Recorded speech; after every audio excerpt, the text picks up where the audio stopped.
අද මං කතා කරන මාතෘකාව ඉතාමත් වැදගත් මාතෘකාවක්. විශේෂයෙන්ම රජයේ නිලධාරීන් විසින් දැනුවත් විය යුතු මාතෘකාවක් අද මං කතා කරන්න බලාපොරොත්තු වෙන්නේ. අග්‍රිම එහෙම නැත්නම් අක්මුදල් එහෙම නැත්නම් ඉම්ප්‍රෙස්ඩ් කියලා පාවිච්චි කරන මාතෘකාව යටතේ තමයි අද මං කතා කරන්න බලාපොරොත්තු වෙන්නේ. මුදල් රෙගුලාසි සංග්‍රහයේ 6 වෙනි පරිච්ඡේදය මුදල් රෙගුලාසි 365 සිට 372 දක්වා අග්‍රිම සම්බන්ධයෙන් විස්තර වෙනවා. අපි එහෙනම් බලමු අග්‍රිමයක් කියලා කියන්නේ මොකද්ද කියලා. එහෙම නැත්නම් අක්මුදලක් කියන්නේ මොකද්ද කියලා. මුදල් රෙගුලාසි සංග්‍රහය මෙන්න මෙහෙමයි සඳහන් වෙන්නේ අග්‍රිම සම්බන්ධයෙන්. මුදල් වර්ෂයක් ඇතුළත අනුදත් ගෙවීම සඳහා ප්‍රයෝජනයට ගැනීම පිණිස දෙපාර්තමේන්තුව නැතහොත් තනි රජයේ නිලධාරියෙකුට භාණ්ඩාගාරය මගින් දෙනු ලබන මුදල් ප්‍රමාණය ලෙස හැඳින්විය හැක. මුදල් වර්ෂයක් ඇතුළත අනුදත් ගෙවීම සඳහා යම්කිසි මුදල් වර්ෂයක් ඇතුළත නිශ්චිත නියම කරලා තියෙන. එහෙම නැත්නම් අර ඇස්තමේන්තුවෙන් ප්‍රතිපාදනය වෙලා තියෙන ගෙවීම් සඳහා නිශ්චය කරලා තියෙන වියදම් සඳහා ප්‍රයෝජනයට ගැනීම පිණිස දෙපාර්තමේන්තුව නැතහොත් තනි රජයේ නිලධාරියෙකුට. මෙතනින් අදහස් කරන්නේ යම්කිසි දෙපාර්තමේන්තුවකට ආයතන ප්‍රධානියෙකුට තමයි මේ අග්‍රිමය නිකුත් කරන්න. උදාහරණ විදියට වාරිමාර්ග දෙපාර්තමේන්තුවේ වාරිමාර්ග අධ්‍යක්ෂ ජෙනරාල්, රේගු දෙපාර්තමේන්තුවේ රේගු අධ්‍යක්ෂ ජෙනරාල්, ඊළඟට දිස්ත්‍රික් ලේකම්, ඊළඟට තක්සේරු දෙපාර්තමේන්තුවේ ප්‍රධාන තක්සේරුකරු ආදී වශයෙන් තනතුරට තමයි මේ අග්‍රිමය නිකුත් කරන්නේ. ඊළඟට භාණ්ඩාගාරය මගින් දෙනු ලබන මුදල් ප්‍රමාණය ඒ ආයතනවලට වියදම් වර්ෂය තුල වියදම් කිරීම සඳහා භාණ්ඩාගාරය විසින් දෙනු ලබන මුදල් ප්‍රමාණයට තමයි අග්‍රිමය කියලා කියන්නේ. ඊළඟට මුදල් රෙගුලාසි 365 දෙකෙන් නැවතත් විස්තර වෙනවා මේ අග්‍රිමය දෙන්නේ කාටද කියලා. සියලුම ගණන් දීමේ නිලධාරීන්ටද. එහෙනම් වියදම් කිරීම සඳහා ඒ මුදල් වර්ෂය තුල වියදම් කිරීම සඳහා ඒ ආයතනවල ප්‍රධානීන්ට. දැන් අපි දන්නවා ප්‍රධාන ගණන් දීමේ නිලධාරියෙක් තමන්ගේ ආයතන වෙනුවෙන් ගණන් දීමේ නිලධාරීන් කෙනෙක් වෙනවා. ඒ වගේම ප්‍රධාන ගණන් දීමේ නිලධාරීන් එහෙම නැත්නම් අමාත්‍යාංශ ලේකම්වරයෙක් යටතට නොවන දෙපාර්තමේන්තු මොනවද කියලා අපි දැනුවත් වෙලා ඉන්නවා මේ වෙනකොට. එහෙනම් ඒ දෙපාර්තමේන්තු වල ප්‍රධානිනුත් ගණන් දීමේ නිලධාරීන් වශයෙන් කටයුතු කරනවා. අන්න ඒ කට්ටියට තමයි මේ අග්‍රිමය භාණ්ඩාගාරය විසින් ලබා දෙන්නේ.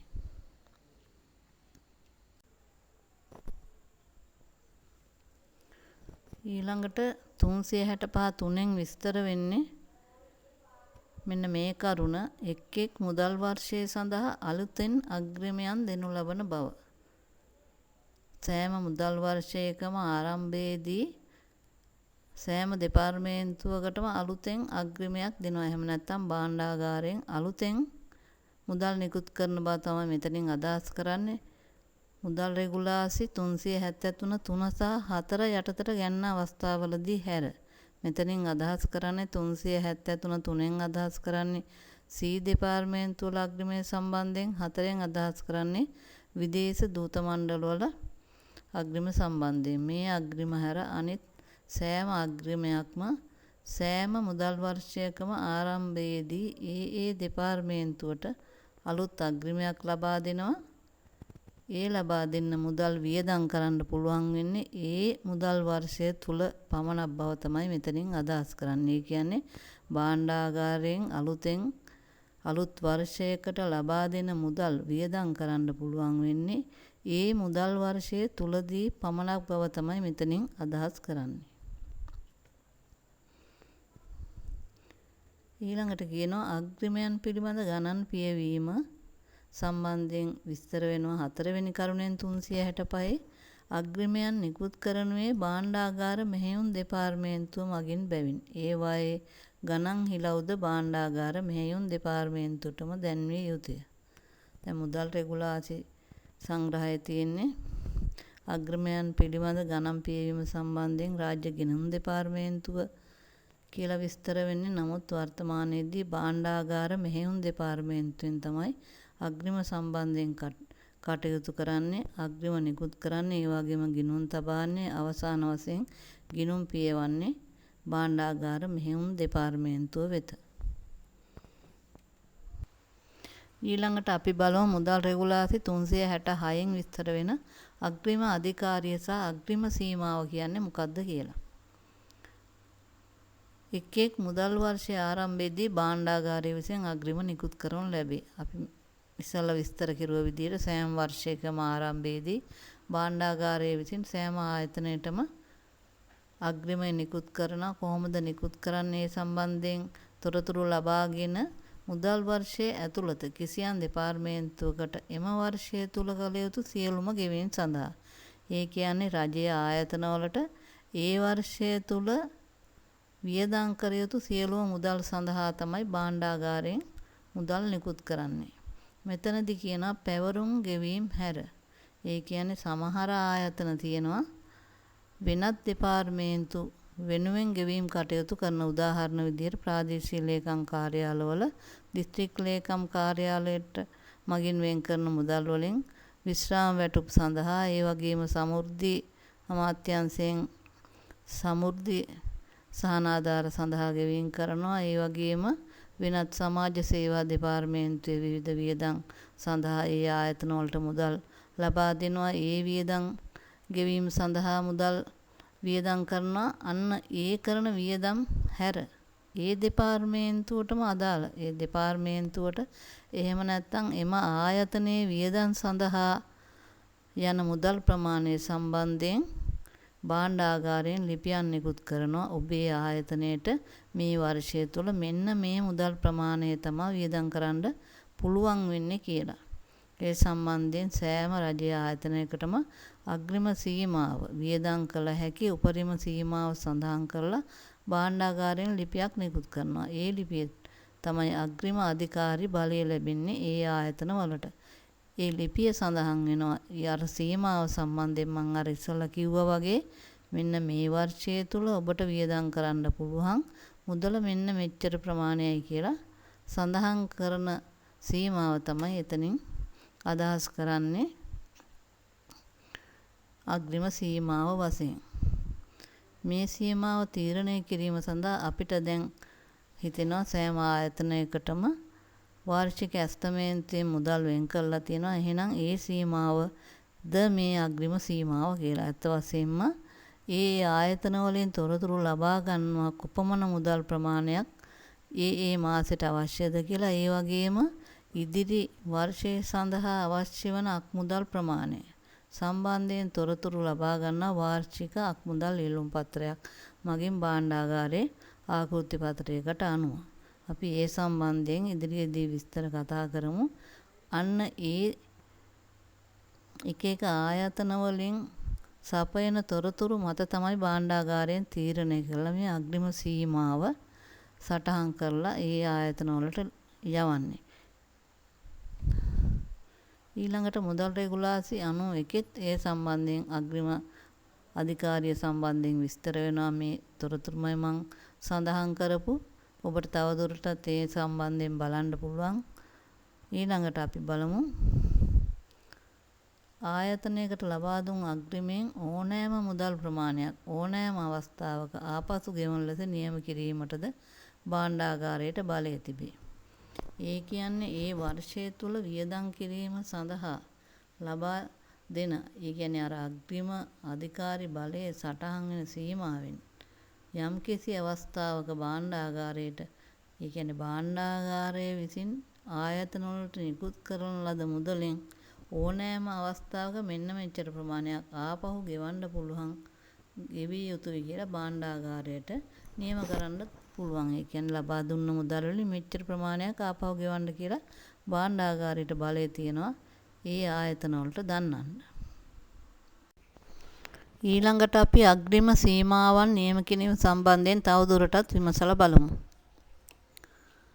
ආසන්න මුදල් වර්ෂයේ ආරම්භයට පෙර භාණ්ඩාගාරය විසින් ඉදිරි මුදල් වර්ෂයේදී ඒ දෙපාර්තමේන්තුවලටද නිලධාරියාටද අවශ්‍ය වන මුදල් පිළිබඳ ඇස්තමේන්තුවක් ඒ දෙපාර්තමේන්තු වලින් ලබා ගනී. මම ඉස්සෙල්ලා කිව්වා රජයේ ආයතන වලින් සෑම වර්ෂයකම අවසානයේදී අක්මුදල් ඉල්ලුම් පත්‍රයක් කැඳවනවා කියලා භාණ්ඩාගාර මෙහෙයුම් දෙපාර්තමේන්තුවෙන්. ඒ අක්මුදල් ඉල්ලුම් පත්‍රයේ ආකෘති පත්‍රයේ තියෙනවා සියලුම විස්තර ඒ කාර්යාලයට වියදම් කිරීම සඳහා කොපමණ මුදල් ප්‍රමාණයක් අවශ්‍ය වෙනවද කියලා ඒ අයදුම් පත්‍රයෙන් ඉල්ලන්න පුළුවන්. ඔබට තවදුරටත් මේ සම්බන්ධයෙන් විස්තර බලන්න පුළුවන්. භාණ්ඩාගාර මෙහෙයුම් දෙපාර්තමේන්තුවේ නිකුත් කරලා තියෙන ආකෘති පත්‍රය IMP එක කියලා අක්මුදල් ඉල්ලුම් පත්‍රය. ඒකේ සඳහන් වෙනවා වර්ෂය තුල වියදම් කිරීම සඳහා වැඩසටහන් අනුව කොපමණ මුදල් ප්‍රමාණයක් අවශ්‍යද, පුනරාවර්තන වියදම්, ඊළඟට මූලධන වියදම් සඳහා කොපමණ මුදල් ප්‍රමාණයක් අවශ්‍යද කියලා සටහන් වෙනවා. වැටුප් සඳහා කොපමණද ආදී වශයෙන් විස්තර ඇතුළත් වෙනවා.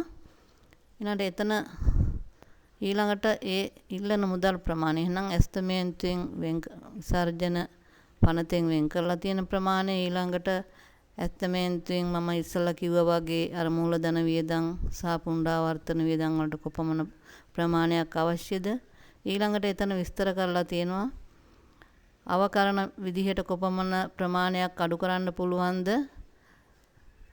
හරස් සටහන් කියලා අදහස් කරන්නේ සාමාන්‍යයෙන් භාණ්ඩාගාරයෙන් වැටුප් ගෙවනකොට සමහර මුදල් ප්‍රමාණයක් ගෙවන්න අවශ්‍ය වෙන්නේ නැහැ. උදාහරණයක් කිව්වොත් වැන්දඹු අනත්දරු අරමුදල සඳහා අපේ වැටුප් විස්තරයක් අරගෙන බැලුවම පේනවා අපිට මෙච්චර ප්‍රමාණයක් මුදල් වශයෙන් වැටුප වශයෙන් ගෙවනවා. ඒකෙන් වැන්දඹු අනත්දරු අරමුදලට යම්කිසි මුදල් ප්‍රමාණයක් අය කරනවා.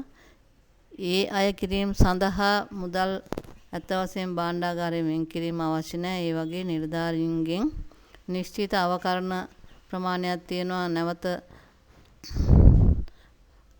ගෙවීම අවශ්‍ය නොවන අන්න ඒ මුදල් ප්‍රමාණය හරස් සටහන් වශයෙන් අදහස් කරන්නේ. ඊළඟට වෙනත් දෙපාර්තමේන්තු වලට කොපමණ ප්‍රමාණයක් වෙනත් දෙපාර්තමේන්තු වලට ගෙවීම සඳහා වියදම් කරන්න ඕනද, ඊළඟට එතන තියෙනවා තව විදේශ ආධාර විදිහට කොපමණ ලැබෙනවද ආදී තොරතුරු රාශියක් අඩංගු වෙන විදිහට ඒ ආකෘති පත්‍රය සකස් කරලා තියෙන. අවසාන වශයෙන් ආයතනයකට කොපමණ අක්මුදල් ප්‍රමාණයක් අවශ්‍යද කියලා පැහැදිලිව තේරුම් ගැනීමට සකස් කිරීමට හැකි වෙන පරිදි ඒ ආකෘති පත්‍රය හදලා තියෙන්නේ. අන්න ඒ අනුව සෑම දෙපාර්තමේන්තුවකටම භාණ්ඩාගාරයේ මෙහෙයුම් දෙපාර්තමේන්තුව විසින් අයදුම් පත්‍රයක් මගින් ලබා ගන්නවා අක්මුදල් අවශ්‍ය වෙන සීමාව පිළිබඳ තොරතුරු.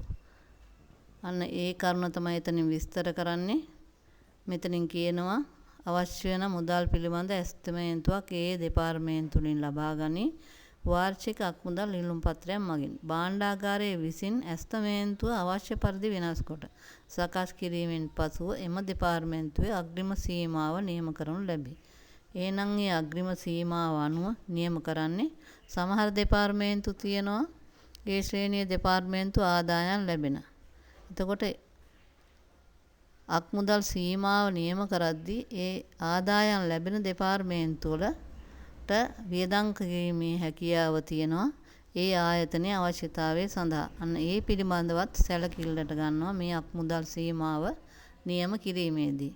අන්න ඒ විදිහට තමයි අක්මුදල් සීමාව භාණ්ඩාගාරයෙන් අවශ්‍ය පරිදි සකස් කරලා නියම කරන කොච්චර මුදල් ප්‍රමාණයක් ඒ ආයතන වලට වාර්ෂිකව ගෙවීම සඳහා ලබා දෙන්න ඕනද කියලා. ඒ සම්බන්ධයෙන් තමයි මුදල් රෙගුලාසි 367 අග්‍රිම සීමාවන් නියම කිරීම සම්බන්ධයෙන් විස්තර වෙන්නේ. ඊළඟට අපි බලමු ඒ ශ්‍රේණිය දෙපාර්තමේන්තුවකට අග්‍රිම ලබා දෙන්නේ කොහොමද කියලා. ඒ පන්තියේ දෙපාර්තමේන්තුවට කෙලින්ම ලැබෙන ආදායම් එම දෙපාර්තමේන්තු වල අග්‍රිමයන්ගේම කොටසක් වශයෙන් සලකනු ලබන බැවින් සීමා නිගමනය කිරීමේදී එම ආදායම්ද ගණන් ගනු ලැබේ. ඒ ශ්‍රේණිය දෙපාර්තමේන්තුවක් කියලා කියන්නේ ආදායම් ලැබෙන දෙපාර්තමේන්තු අපි දන්නවා සමහර දෙපාර්තමේන්තු වලට ආදායම් රාශියක් ලැබෙනවා. සමහර දෙපාර්තමේන්තුවට ආදායම් සුළු වශයෙන් ලැබෙනවා. එහෙනම් ඒ දෙපාර්තමේන්තුවට කෙලින්ම ලැබෙන ආදායමත් අග්‍රිමයේ කොටසක් වශයෙන් සලකනවා කියලා කියන්නේ ඒ දෙපාර්තමේන්තුවට ලැබෙන ආදායම් ඒ වර්ෂයේ වියදම් සඳහා යොදවන්න පුළුවන්. මදි ප්‍රමාණය තමයි භාණ්ඩාගාරයෙන් ඉල්ලන්න වෙන්නේ. ඒ නිසා මේ සීමාවල් අග්‍රිම සීමාවල් නිගමනය කිරීමේදී ආදායම් ලැබෙන දෙපාර්තමේන්තුවල ලැබෙන ආදායමත් අග්‍රිමයක් විදිහට ගණන් ගන්නවා කියලා තමයි මෙතනින් විස්තර වෙන්නේ.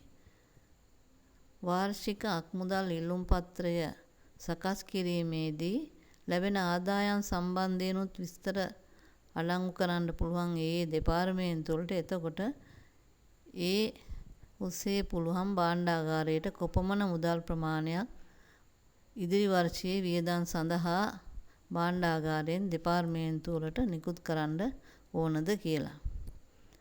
මෙතනින් විස්තර වෙනවා ඒ ශ්‍රේණියේ දෙපාර්තමේන්තුවේ අග්‍රිම සීමාව නියම කරන්නේ දෙපාර්තමේන්තුවකට භාණ්ඩාගාරයෙන් ලැබෙන මුදල් සහ එම දෙපාර්තමේන්තුවට කෙලින්ම ලැබෙන මුදල් වේ.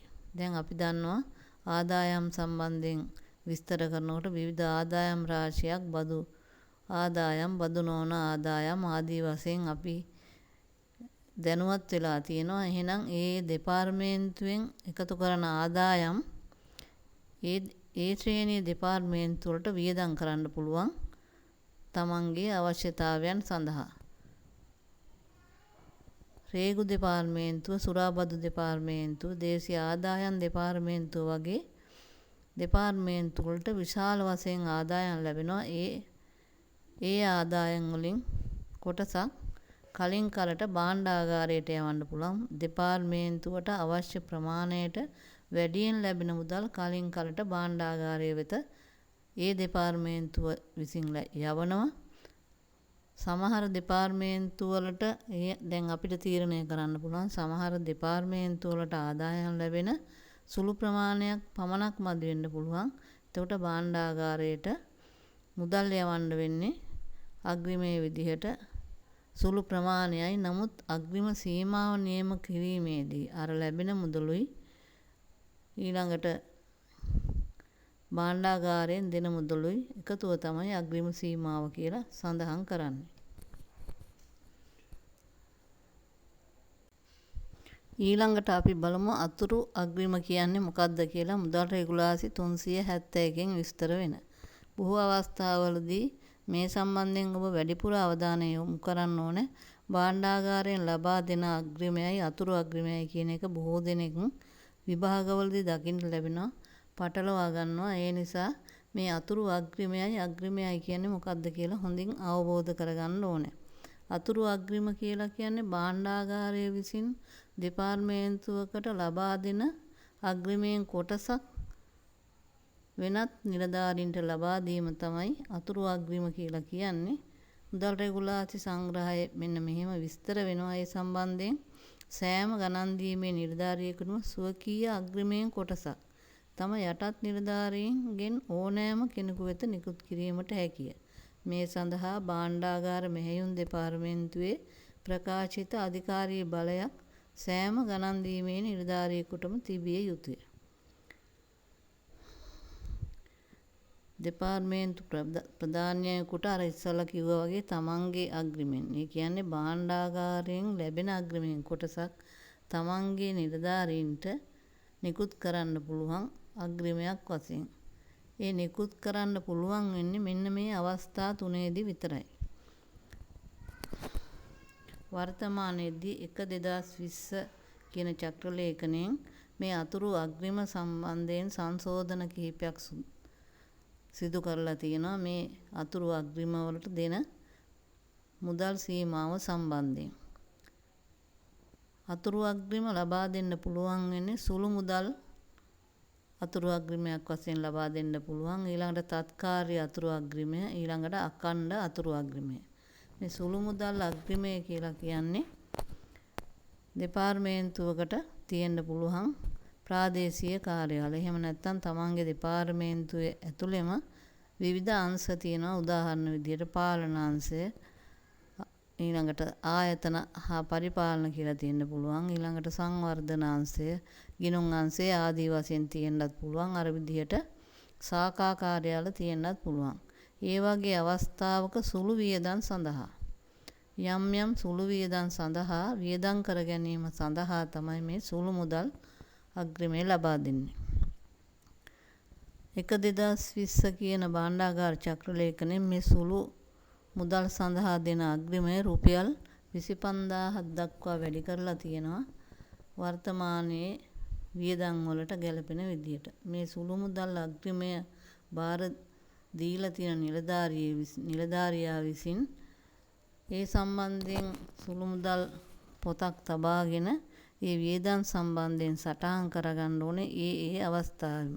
උදාහරණයක් විදිහට අපි බලමු සුළු මුදල් අග්‍රිමයක් යම්කිසි කාර්යාලයකට හදිසියෙ මිලදී ගන්න වෙනවා. ෆොටෝකෝපි බණ්ඩල් එකක් ගන්න වෙනවා හදිසියෙ.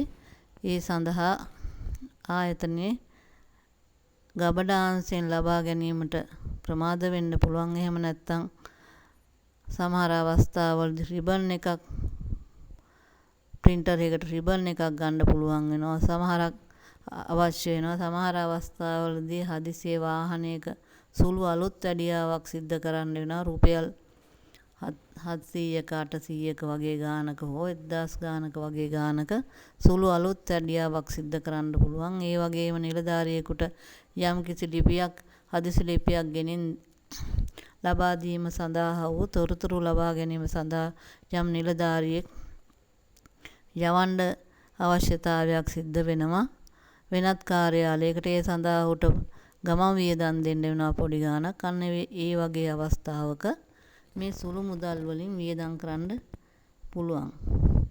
මේ සඳහා මෙවැනි මුදලක් ලබා නොදුන්නොත් එහෙම ගෙවීමක් සඳහා ආයතනයක් විසින් අනුගමනය කරනු ලබන අර සම්පූර්ණ ක්‍රියාපටිපාටියම අනුගමනය කරලා තමයි ඒ සඳහා මුදල් ලබා ගන්න වෙන්නේ. ඒ සඳහා සෑහෙන කාලයක් වැය වෙනවා. ඒ වගේම ඒ සඳහා නිෂ්ඵල විදිහට ශ්‍රමය වැය කරනවා. ඒ නිසා තමයි මේ සුළු මුදල් වශයෙන් මුදල් ලබා දීලා තියෙන්නේ. රුපියල් 5000ක උපරිමයට යටත්ව එක කටයුත්තක් සඳහා වියදම් කරන්න අවසර ලබා දීලා තියෙනවා. ඒ කියන්නේ යම්කිසි අවශ්‍යතාවයක අපි ඉස්සල්ලා කියෝ වගේ අපි කියමු සුළු අලුත් වැඩියාවක් සඳහා භාණ්ඩයක් හෝ කාර්යාලය දෙන උපකරණයක් හෝ අලුත් වැඩියාවක් සඳහා රුපියල් 4500ක් එහෙම නැත්නම් 5000ක් වගේ වියදම් කරන්න පුළුවන් මේ සුළු මුදල් අග්‍රිමයෙන්. ඒ සඳහා වරින් වර සාමාන්‍යයෙන් මේ සුළු මුදල් අග්‍රිමය මාසයකට සැරයක් අලුත් කරගන්න කියලා කියනවා. සමහර අවස්ථාවලදී වියදම් අනුව ඊට කලින් වුණත් අලුත් කරගන්න පුළුවන්. මේ අලුත් කිරීම සම්බන්ධයෙන් මම තවදුරටත් ඔබට පොඩ්ඩක් විස්තර කරන්නේ. මේ සම්බන්ධයෙන් වෙන තැනක විස්තර කළා නැති හින්දා අපි හිතමු රුපියල් 10000ක යම් කිසි අංශයකට හෝ කාර්යාලයකට දීලා තියෙනවා රුපියල් 10000ක්. ඒ රුපියල් 10000න් සුළු වියදම් සඳහා රුපියල් 10000ම ඉවර වෙනකන් ඉන්න අවශ්‍යතාවයක් නැහැ. රුපියල් 8000ක් 9000ක් වගේ වියදම් වුණාම නැවත ඒ වියදම් ප්‍රධාන කාර්යාලයට ඉදිරිපත් කරලා වියදම් වෙච්චි මුදල ලබා ගන්න පුළුවන්. ඒවා අර ඉස්සල්ලා වගේම ඒ වියදම් ශීර්ෂවලට වර්ගීකරණය කරලා ඉදිරිපත් කරන්න ඕනේ. මොකද මුදල් අවසාන වෙනකම්ම හිටියොත් එහෙම නැවතත් අර ඉස්සල්ලා වගේ බලාගෙන ඉන්න වෙනවා. මේ සුළු මුදල් වියදම් සඳහා නැවත පොඩි කාලයක් හරි වැය කරන්න සිද්ධ වෙන නිසා තමයි රුපියල් 8000ක් වගේ ගාණක් වියදම් වෙනකොට අපි ඒක ආය අලුත් කරගත්තාම ඒ 8000 නැවත අපිට ලැබෙනවා. එතකොට නැවතත් අපිට රුපියල් 10000ක් හැම වෙලාවෙම ඒ ආයතනේ තියෙනවා. අන්න ඒකට තමයි අපි සුළු මුදල් අග්‍රිමය කියන්නේ. සාමාන්‍යයෙන් සාකා කාර්යාලයකට නම් උපරිමයේ වශයෙන් රුපියල් 25000ක් දෙන්න පුළුවන්. ඒක තීරණය කරගන්න ඕනේ ඒ දෙපාර්තමේන්තුවේ ගණන් දීමේ නිලධාරියා විසින්.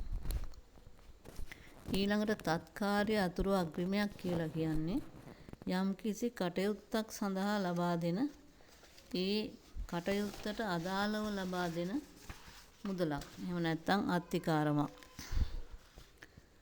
සාමාන්‍යයෙන් මේ අත්තිකාරම ලබා දෙන්නේ කාර්යාලයේ සිටින මාණ්ඩලික තත්ත්වයේ නිලධාරියෙකුට කිසියම් විශේෂිත කාර්යයක් සඳහා පමණයි මේ තත්කාර්ය අතුරු අග්‍රිමය ලබා දෙන්නේ. අපි ඒකට ඇඩ් හොක් ඉම්ප්‍රෙස්ඩ් කියලා කියනවා. මේ අතුරු අග්‍රිමත් බොහෝ දෙනෙක් පටලවා ගන්නවා අර අග්‍රිමය සමග.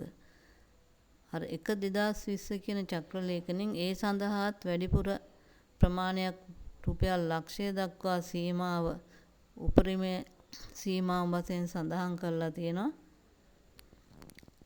වර්තමානයට ගැලපෙන පරිදි ඒ කාර්යය අවසන් වුණාම වහාම ඒ අග්‍රිමය පියවන්න ඕනේ. අපි ඒකට උදාහරණයක් විදිහට ගන්න පුළුවන්.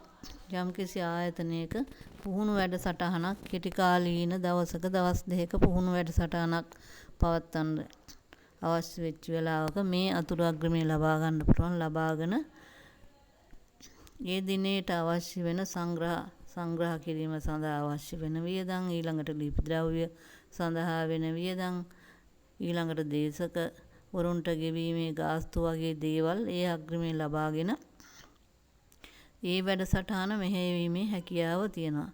ඊට පස්සේ ඒ වැඩසටහන අවසන් වුණාට පස්සේ වහාම ඒ කියන්නේ වැඩසටහන අවසන් වූ වහාම ඒ මාණ්ඩලික නිලධාරිය විසින් ඒ අග්‍රිමය පියවන්න ඕනේ. ඒ අග්‍රිමය පියවන්නේ වියදම් වෙච්ච මුදල් සඳහා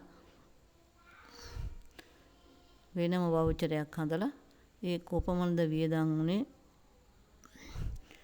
කියලා ඒ මුදල පියවන්න ඕනේ. යම් කිසි මුදලක් ඉතුරු වුණා නම් ඒ ඉතුරු වුණු මුදල ආපහු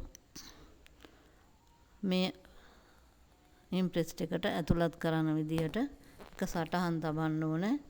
අන්න ඒකට තමයි තත්කාර්ය අතුරු අග්‍රිමයක් කියලා කියන්නේ. මේවා කාර්යාලයකට එදිනෙදා වැඩ කටයුතු පහසු කිරීමට සඳහා ලබා දීලා තියෙන්නේ.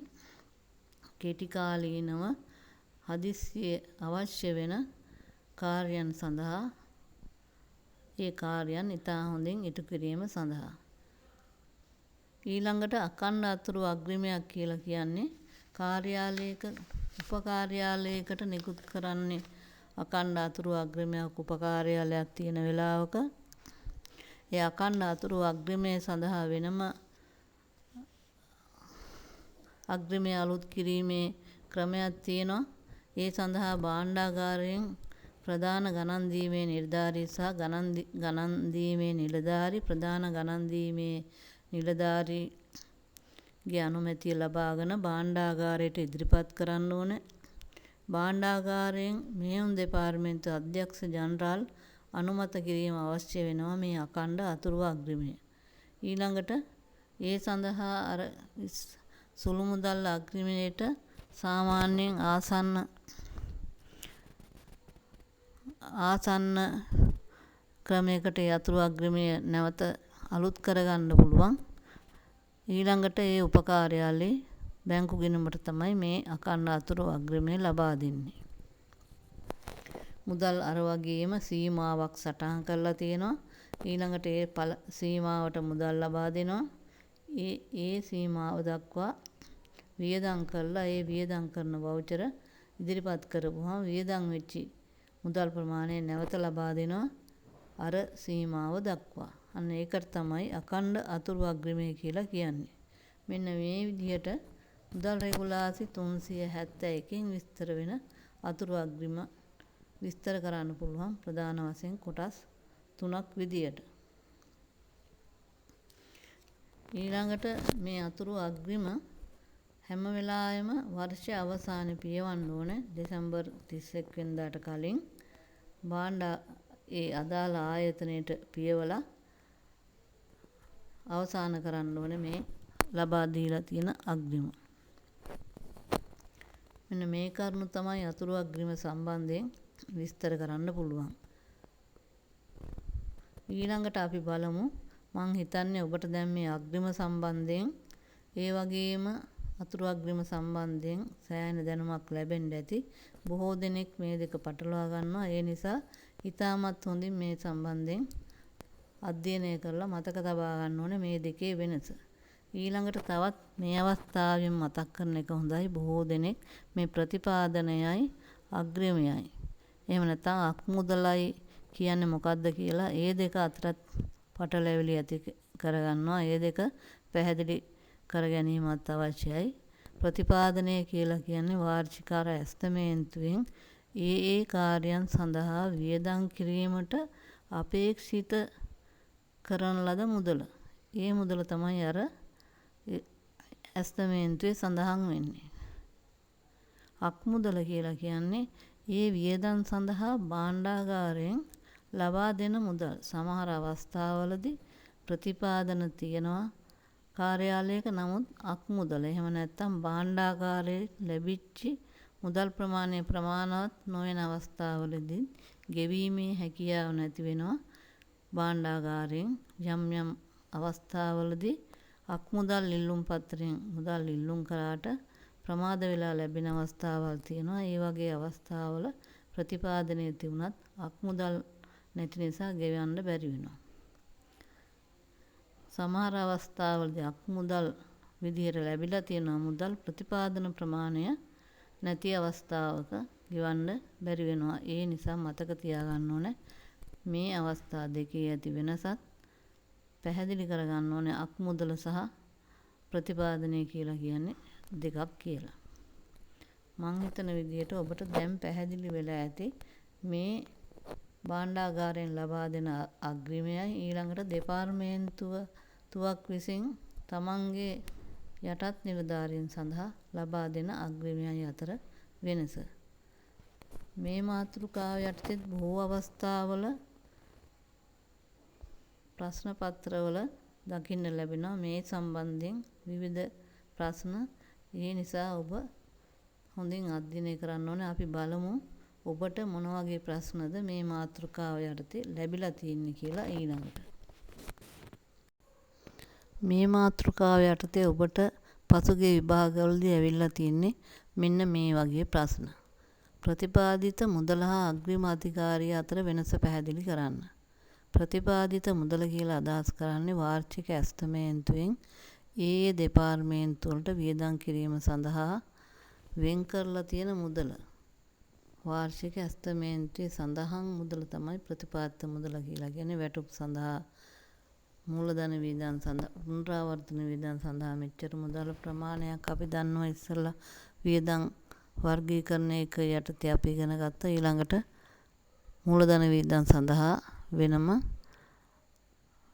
වැය අංක යටතේ විස්තර සඳහන් වෙලා තියෙනවා. අන්න ඒ විදිහට ප්‍රතිපාදිත මුදල කියලා අදහස් කරන්නේ ඒ වැය විෂය විස්තරවල සඳහන් වෙන මුදල තමයි ප්‍රතිපාදිත මුදල කියලා කියන්නේ. ඊළඟට අග්‍රිම අධිකාරිය කියලා අදහස් කරන්නේ මේ ප්‍රතිපාදිත මුදලම අපි කිව්වා භාණ්ඩාගාරයෙන් ලැබෙන්නේ නැහැ. ඒ අවශ්‍යතාවය අනුව අග්‍රිම වාර්ෂික අක්මුදල් ඉල්ලුම් පත්‍රයක් ලබා ගන්නවා භාණ්ඩාගාරය විසින්. ඒ අක්මුදල් ඉල්ලුම් පත්‍රයේ තොරතුරු අනුව භාණ්ඩාගාරයෙන් අවශ්‍ය පරිදි තීරණය කරන කොච්චර මුදල් ප්‍රමාණයක් වෙන් කරන්න ඕනද කියලා ඒ දෙපාර්තමේන්තුවට. ඒ වෙන් කළා සඳහන් කරන ලිපිය. ඒ කියන්නේ මෙන්න මේ මුදල් සීමාව පිළිබඳ දන්වල අරින ලිපියට තමයි අග්‍රිම අධිකාරිය කියලා කියන්නේ. එතකොට ප්‍රතිපාදිත මුදල කියන්නේ ඇස්තමේන්තුවේ සඳහන් මුදල භාණ්ඩාගාරයෙන් ඒ දෙපාර්තමේන්තු වලට අක්මුදල් සීමාව මෙන්න මෙච්චරයි කියලා සඳහන් කරලා යවන ලිපිය තමයි අග්‍රිම අධිකාරී බලය කියලා අදහස් කරන්නේ. ඒ දෙක තමයි වෙනස. අන්න ඒ විදිහට ඔබට සඳහන් කරන්න පුළුවන්. ඊළඟට කියන විසර්ජන පනත මගින් වෙන් කර ඇති ප්‍රතිපාදන සඳහා භාණ්ඩාගාරයේ මුදල් නිදහස් කරන ආකාරය කෙටියෙන් විස්තර කරන්න. විසර්ජන පනත මගින් වෙන් කරන්නේ අර විදිහට අර ඇස්තමේන්තුවෙන් වෙන් කරලා තියෙන ප්‍රතිපාදන තමයි එතනිනුත් අදහස් කරන්නේ. ඊළඟට කියනවා භාණ්ඩාගාරයේ මුදල් නිදහස් කරන ආකාරය කෙටියෙන් විස්තර කරන්න. මම අර ඉස්සල්ලා කිව්ව ප්‍රශ්නෙට වගේමයි සෑම දෙපාර්තමේන්තුවක් අවසානයේදීම ඉදිරි වර්ෂය සඳහා කොච්චර මුදල් ප්‍රමාණයක් අවශ්‍ය වෙනවද කියලා භාණ්ඩාගාර මෙහෙයුම් දෙපාර්තමේන්තුවේ ආකෘති පත්‍රයක් මගින් ඒ ආයතන වලින් ලබා ගන්නවා තොරතුරු. ඒ තොරතුරු මම ඉස්සෙල්ලා මේ මාතෘකාව යටතේ විස්තර කරද්දී කොහොමද ඒ තොරතුරු පිළිබඳ විස්තර කියන්නේ කියලා ඔබට සඳහන් කරා. ඒ වගේම ඔබට තවදුරටත් භාණ්ඩාගාර මෙහෙයුම් දෙපාර්තමේන්තුවේ ආකෘතිය පිළිබඳ තොරතුරු ලබා ගන්න පුළුවන්. ඒ වගේම ඔබ රාජකාරී කරන ආයතනයේ ඔබට මේ අක්මුදල් ඉල්ලුම් පත්‍රය සම්බන්ධයෙන් තවදුරටත් පරීක්ෂා කරලා බලලා තොරතුරු දැනගන්න පුළුවන් කොහොමද මේ අක්මුදල් ඉල්ලුම් පත්‍රය සඳහන් කරන්න කියලා. ඊ අනුව භාණ්ඩාගාරයෙන් වාර්ෂික අක්මුදල් සීමාවක් නියම කරනවා. ඒ මුදල් සම්පූර්ණ මුදලම වර්ෂයේ ආරම්භයේදී මුදල් වශයෙන් නිකුත් කරන්නේ. මාසිකව අවශ්‍යතාවය පරිදි තමයි මුදල් නිකුත් කරන්නේ. මාසිකවත් අක්මුදල් ඉල්ලුම් පත්‍රයක් භාණ්ඩාගාරය විසින් ගෙන්ව ගන්නවා. ඒ ආයතන වලින් සපයලා හදලා අරින්න ඕනේ. ඒ සම්බන්ධයෙන් ආකෘති පත්‍රයක් තියෙනවා. එතකොට භාණ්ඩාගාරයට තීරණය කරගන්න පුළුවන් මෙන්න මේ මාසෙදි මෙච්චර මුදල් ප්‍රමාණයක් අවශ්‍යයි ඒ ආයතනට. ඒ අනුව තමයි මාසික මුදල් නිකුත් කරන්නේ. සාමාන්‍යයෙන් රාජකාරී විශාල ප්‍රමාණයක් තියෙන දෙපාර්තමේන්තු වලට සංවර්ධන කටයුතු වගේ මූලධන වියදම් විශාල වශයෙන් තියෙන දෙපාර්තමේන්තු වලට